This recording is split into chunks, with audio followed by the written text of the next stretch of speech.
লা লা লা লা লা, আমাকে মেকআপ করে কত সুন্দর লাগছে।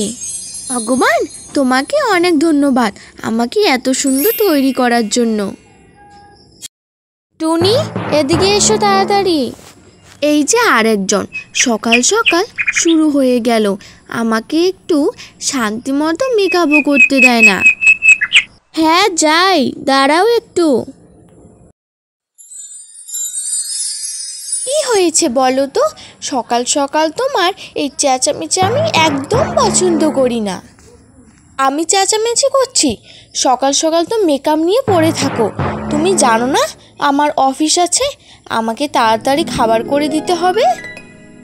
সেটা আমাকে না বলে নিজেও তো একটু খাবারটা তৈরি করে নিতে পারো। দেখো টুনি, তোড়াতুড়ি করো না, যাও তাড়াতাড়ি রান্না বসাও। আমি রান্না বসাচ্ছি, কিছুক্ষণ পরে চলে এসো। কি গো বউ, তাড়াতাড়ি তো খেতে দাও, অফিসে যেতে যে লেট হয়ে যাচ্ছে। এই যে তোমার জন্য আলু সিদ্ধ ভাত করেছি, এগুলোই খেয়ে নাও। দেখো, তুমি আজকেও আলু সিদ্ধ ভাত করেছো। দেখো, আমি তো প্রতি সপ্তাহে অনেকগুলো করে বাজার এনে দিই, তুমি বাজারগুলো কি করো? হ্যাঁ, আর আমি আলু সিদ্ধ দিয়ে খাবো না, তুমি আমাকে তরকারি করে দাও। খাবে না? ভালো কথা, আমি কোনো তরকারি করে দিতে পারবো না।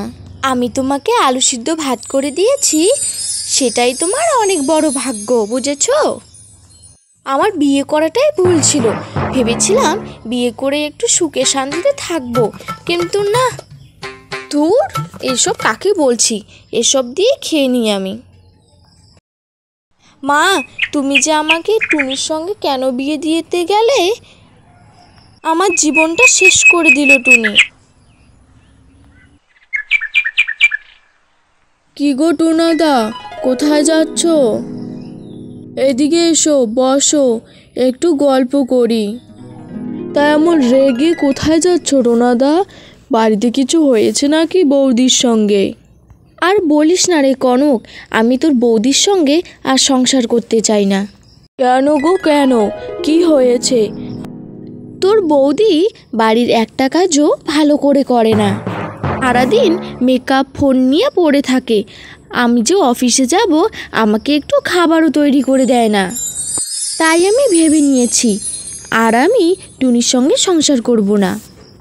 টোনাদা, একটা কথা বলি, তুমি না আর একটা বিয়ে করে নাও, তারপরে দেখবে দুই বউ তোমাকে খুব ভালোবাসবে, তোমাকে নিয়ে টানাটানি শুরু হয়ে যাবে। কনক, আমি তো বিয়ে করতে চাই, কিন্তু টুনি আমাকে না বাড়ি থেকে বের করে দেয়। দাদা, ভয় পাচ্ছ কেন? টুনি তোমার সঙ্গে এত খারাপ ব্যবহার করে, তুমি তবুও টুনির কথা ভাবছো? তুমি ওসব কথা বাদ দাও, ওটা তো তোমারই বাড়ি। বিয়ে করলে বলো, আমার কাছে এক সুন্দরী পাখির সন্ধান আছে। বিয়ে করতে তো ইচ্ছে করে কনক, কিন্তু আমি পরে টুনিকে সামলাবো কি করে?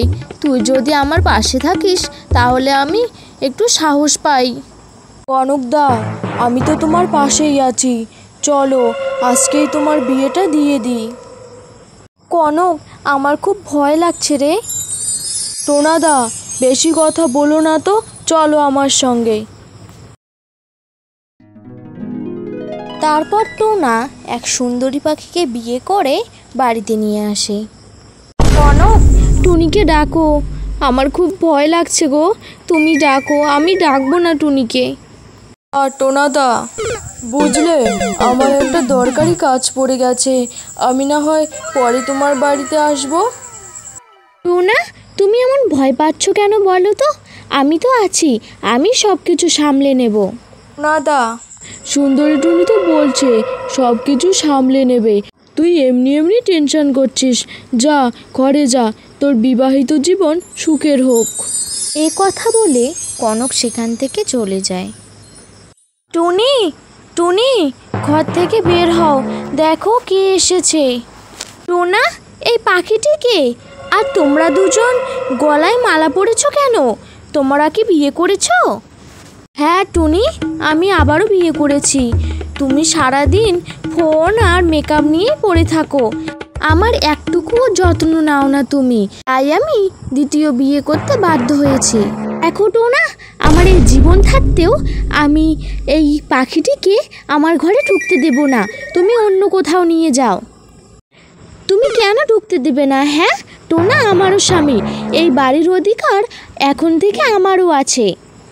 টোনা, ওকে সরে যেতে বলো, নাহলে কিন্তু আমি ধাক্কা দিয়ে ঘরে ঢুকে পড়বো। টোনা, তোমার সামনে আমাকে ধাক্কা দিতে চাইছে, তুমি ওকে কিচ্ছু বলছো না? তুমি বিয়ে করার আগে আমার কথা একবার ভাবলে না টোনা? টুনি, দয়া করো, আর এই নাটকগুলো দেখার আমার কোনো ইচ্ছা নেই। তুমি সামন থেকে সরো তো সরো। ডাইনি পাখি একটা, তুই আমার সুখের সংসারটা একবারেই ভেঙে দিলি, তোর কোনো দিনও ভালো হবে না। এই দেখো, একদম বাজে কথা বলবে না। তুমি যে কত সুখী ছিলে আমি তো দেখেই বুঝতে পারছি। টুনি, আমার মাথাটা নষ্ট করে দিও না, সরো, সামন থেকে সরো। কিছুদিন পর। লা লা লা লা লা। কি গো টুনি, রান্না করবে না?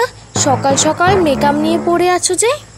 রান্না আমি কেন করব বলো তো? আমি তো রান্না করিনি, তার জন্য তো তুমি আর একটা বউ বিয়ে করে নিয়ে এসেছো। তুমি ওকে বলো না।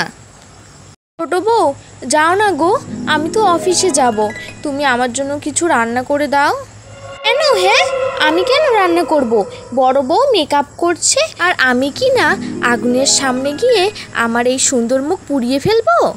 দেখো, আমি কিন্তু তোমাকে বিয়ে করেছিলাম আমি দুমুঠো ভালোভাবে খাওয়ার জন্য। আমার কোনো ইচ্ছা ছিল না তোমাকে বিয়ে করার, বুঝেছো? তোমার যদি এতই খেতে ইচ্ছা হয় তুমি রান্না করে খেয়ে নাও। দূর, আমি আর এই বাড়িতে থাকবোই না, আমি চলে যাচ্ছি। যেখানে দু চোখ যায় সেখানেই চলে যাব। হ্যাঁ হ্যাঁ, যাও, এখানে আমাকে বলে কি হবে? তোমার স্বাদের ছোট বউকে বলো। ওনার দুই বউয়ের মধ্যে সকাল সন্ধ্যা ঝগড়াঝাটি লেগেই থাকতো। এই মুখপুরি, তোর বাবা মা কি এই শিক্ষা দিয়েছে অন্যের সুখের সংসার ভেঙে দেওয়া? তুমি আর একবার এইসব কথা বলো, আমি তোমার মুখ ভেঙে দেব, বুঝেছো? হ্যাঁ, আমি 100 বার বলবো, বল কি করবি? মুখ পুরি, মুখ পুরি, মুখ পুরি। এসব ঘটনা দেখে টোনা অতৃষ্ট হয়ে যায়। টোনা বিকেলবেলা বাজারে আসে। সেখানে কনক কাকের সঙ্গে দেখা হয়। টোনাদা, তুমি তো খুবই ভালো আছো মনে হচ্ছে। দুটো বউ কত আদরই না করে। তুমি আর কি বলছো? আমাকে দুবেলা দুমুঠো খাবার দেওয়ার লোক নেই, সারাদিন শুধু ঝগড়া করে থাকে। আগে তবু ভাত ও আলু সিদ্ধ পেয়েছিলাম, এখন তো কিচ্ছু পাই না। এই ব্যাপার, চিন্তা করছো কেন?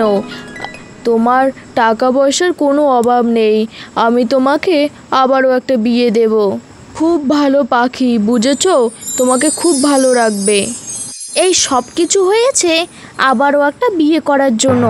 আগে আমি আলু সিদ্ধ ভাত খেতে পেয়েছিলাম, এই তোমার প্ল্যানের জন্য আমার খাওয়া উঠে গেছে একদমই। বাড়িতে অশান্তি শুধুমাত্র তোমারই জন্য। আগে টুনি একা ছিল, কোনো ক্যাচাল হতো না, কিন্তু আবার একটা নতুন বিয়ে করার ফলে বাড়িতে অনেক ক্যাচাল হচ্ছে। তোমার তো অনেক বড় শাস্তি হওয়া উচিত। আর খবরদার আমাকে বিয়ের কথা বলবে না। টোনাদা, করছো কি? আমার তো লাগছে, ছেড়ে দাও।